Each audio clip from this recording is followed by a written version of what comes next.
So the thing that I love most about this whole content creation, photography, filmmaking thing that we've been doing here for a while now is collabing with people and learning stuff off them that I normally wouldn't have tried without them. So that's what we're doing here today, and I'm going to take you through a really cool shoot that I did with Casey while I'm here in the beautiful Tambourine Forest. Okay guys, today we are going to have a little chat about double exposures on film. But essentially it's exposing the film twice to light. In this case today, we are going to take 2 rolls that I shot in Tasmania on a hike. Most of these photos and backgrounds, just landscapes, lots of plants, lots of flowers. So the best thing you can do to make sure your double exposure is going to turn out well is to underexpose just a little bit. So that might be 1 stop or 2 stops under. So we caught up for coffee and she told me that she's had this idea for ages and this was a perfect opportunity for her to shoot it. Whoa, that is so dark. What's up? This whole double exposure idea that I've never even considered doing on film. I have dabbled in double exposures, I'm sure we all have in photography at some point, where digitally it's a lot easier and you just kind of press a couple of buttons and you kind of see what the final product is after the fact. But on film, as Casey said, you need to underexpose the first frame, underexpose the second frame, and then together you kind of get an image that you imprint a pattern on, which is kind of the idea we're on digital, but you can see it on the LCD on the back of the camera. Don't do that. We need to pre-shoot the whole roll. When I pre-shoot, I'm going to just take photos of things that are mostly textures, shapes, patterns, things like that. The first half of this roll of film that's currently in the camera now, I took photos of just flowers the other day. The main reason for that is if I have my background already set, it doesn't matter so much about pairing up the next frame over the top. That's going to come through really nicely under Dom's skin and all the blank parts of his face. For example, where there's not a whole lot of detail, like on his cheek, and then in those blank sections of his skin, you're going to see these flowers come through, or little photos of the garden or whatever. If I shoot a photo like with a white background, that white background is going to end up completely cut out of the image. You're going to max out at that point. So if we're taking a photo where the first image is some flowers and then the second image is maybe a shadowy silhouetted person, then we're gonna get something like what we're creating today. And where's gonna take you along for today? I actually love working with other photographers who also do modeling. I think there's a really cool symbiotic relationship when you understand both sides, whether you're in front or behind the camera, that you can just like intuitively go back and forth, where it's posing, certain lighting, you can be aware of the light on your body and stuff like that. It's just a cool thing because we both obviously shoot and we both model a fair bit. So that was really cool. And today you're not actually going to be seeing me behind the camera. So I'm actually the model for today's video and Casey's going to be the photographer and the creative behind this idea that she's had. Okay, so what I'm looking for right now, you see on Dom, pretends really hard. We get some sick definition of lighting right over the abdominal muscles right here. So that line of light, we're gonna lose some of the image there, but those points of kind of small contrast are gonna be the best points in terms of shining through the other image that we took earlier. So the darkest points on Dom are gonna be where the other image comes through, but the little line of light allows us to cut out the frame of him, so then we get more definition on what he looks like. And then I'll turn it around from there. Can I get your face towards the light as well, so it's got your head in it?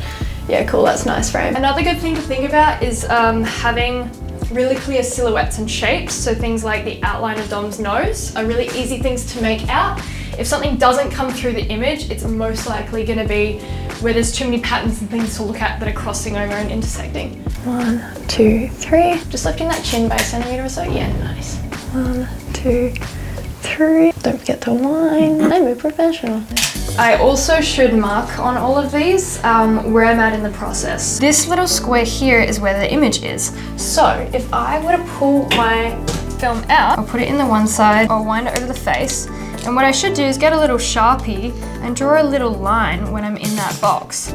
So then the next time when I'm putting my film back through, I could reline up that frame, and then I know that every single image is going to be taken perfectly.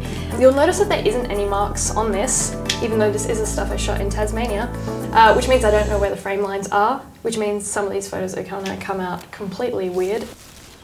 I came up in the 2016-2017 era where travel photography was kind of the only way to shoot. I'm sure all my friends will be watching this video and totally understand what I'm talking about. That's what we did. We traveled around, we shot, and we kind of made it up as we went. Where I've been recently in the vicinity of other photographers who came up a more traditional path, or a path where it's more about the fine art or about putting work into galleries, and that kind of being the purpose of the shoot rather than the social media kind of travel epic kind of thing about it, which I love both. And since doing that, I've seen that my eye for photography has changed a fair bit.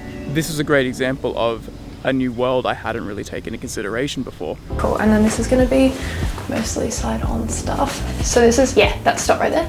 That's nice. Oh yeah, even behind the back is actually quite nice. It's like, I'm trying to like think of like how the shoulder will sit. This is the best part about working with creatives that do kind of both sides, is you have just like so much more awareness of how things are gonna look. 1, 2, 3. Like I said, I remember a lot of horizon shots that I took, landscape photos in Tasmania, so hopefully some of these come out as I remember them. But how I'm gonna line these up, what I kind of want is the almost a horizon line is like matching the outline of Dom's torso. Are you putting the horizon like through my center? Yes. That way? Oh, well done. Cool. And just like that, finish the first roll. Oh, yeah, this is so lovely. Is there a drawer that you have for flowers in particular? Like, is there a reason why you chose this, or just? To be honest, I think it's one of those things that you can look at and you know what you're looking at. So I've done some really cool ones that are like scenery or plants or focused on leaves and stuff like that. But I think whatever you're taking photos of, it should be something that's quite distinct. So that first layer should be like, I think a lot of continuity looks good, and patterns and shapes and textures, things like that, I think always look good. But that could also be a building or a skyline, or yeah, pretty much anything where like to the human eye you can just figure out the shape and what you're looking at quite easily. I've taken 20 photos of flowers on the street. Now I'm going to do another 5 that are just flowers in the garden here. So I come over to these purple flowers. Yeah, let's do some of these guys. The bees here are really nice. So now my camera's reading 16 because it's white, it's reflecting so much light. I'm going to bump it to 22. If I'm shooting 2 images that are almost the same thing, especially something like this, what's going to happen is almost a 3D effect. So if I have the flowers at the first shot are in focus close to the camera, and then I have like a little bit of blurriness in the background. If I swap that over for the next frame that's over the top, you're going to get flowers in the back that are a little bit more in focus, flowers in the front that are a little bit more in focus, and then kind of overlays of some of it out of focus. That's going to create a really nice 3D effect. So some of these will actually be triple exposures. Sick. So I'm just kind of mixing up some really close in shots, some wider shots. Some of these, like if I go too wide again, you might lose the texture or understanding of what you're looking at. I think that's enough on that. I'm I'm up to 28 frames. The first 20 were just flowers on the street. They were mostly up in the trees. You can't see them now, but a couple of days ago they were in bloom. Next 10 photos, some are going to be triple exposures. The next like 10, the last frames on the roll, are going to be Dom's face.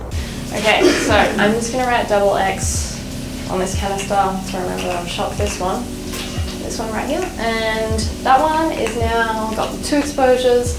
We're going to jump over to next roll. Dom's just letting his hair so you can get some different textures and things going on in here. And we're going to jump back in, pretty much do the same thing again, just a couple of different silhouette styles. Yeah, cool, nice. Just like that. 1, 2, 3.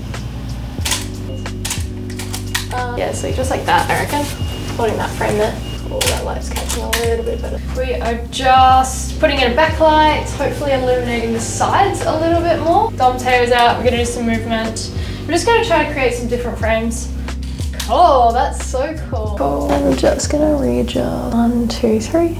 And then 1, 2. Let's do another one, but just not squinting, just wide eyes. 1, 2, 3. Wide eyes. Oh, the hair in your face, like that. No, I got it. 2, 3. Nice. It might be. 1, 2, 3. Yeah, that's sick. 1, 2, 3. 1, 2, 3. Beautiful part of the world this is. Beautiful, beautiful part of the world. Mount Tambourine, I've been here many times, shot here many times, and maybe I should do a project here, bring a flash down. It's not too hard to get to, so it's not a crazy hike. Maybe. Cool, so this frame, I'm just getting really close up to Dom. I literally want his face to be touching the top and the bottom. I'm gonna do 2 frames. The first one's gonna be your face is in the lower half, so then when it rolls on a little bit, it's gonna bring it up to the middle. Which means the first one has to be a little bit lower, like So, and then I'm going to push in that rewind switch, wind it up, it'll transport it just a little bit, which means this second one, if I put that at the top of the, oh, maybe just your eyes looking at me. Yeah, that's nice. This takes so much math. Yeah, I saw you think. I was like, I'm not going to say anything. And I'm just going to make sure these markings that I put line up as best as possible here. I know that that is the same as the first set that I did. I say very confidently, but we'll see what. And we're all done. Cool. 666. That's 3 rolls of film. Hectic, that's 3 rolls of film. That goes fast in portrait. It does. But I hope you guys enjoyed the video.